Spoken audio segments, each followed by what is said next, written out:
再新闻来关心印尼伫昨昏进行总统大选，现任的国防部长普拉博沃家己宣布伊当选。根据一份非官方的计票统计，伊的得票率大约是58%。每一开票都是领先的优势，包含参考国防统计，拢有个印尼总统候选人普拉博沃一个真歹挑战的对手。根据4间独立民调机构的非官方快速算票结果，42岁前特种部队司令普拉博沃得票率是前雅加达省长阿尼斯2倍外。这是印尼总统大选投票了后的暗暝，普拉博沃伫雅加达的 KGB 国家体育场庆祝晚会，家己宣布当选。Yang memang Paslon Prabowo Gibran menang sekali putaran untuk seluruh rakyat Indonesia。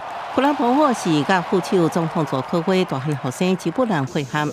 专家分析，佐科威效应是普拉博沃得到支持的主要原因。佐科威2014年用平民的姿态当选总统，经过将近10年执政甲布局，建立政治王朝。伫今年下任进程有待亲人下世。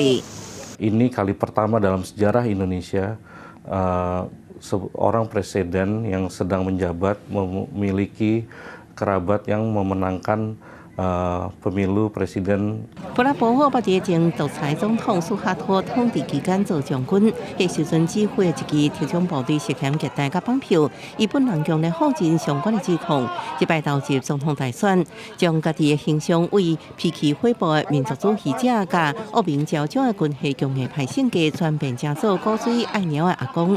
伫印尼将近2.05亿有超过一半年会伫40岁以下选民当中，伫社会媒体吸真侪少年人支持。不过，分析家认为，这是做科威点点的支持，伊才有今仔日会帮助特别上届做科威保持伊的政治影响力，各种建设现代化，甲实现将印尼打造成做电动车中心的愿望。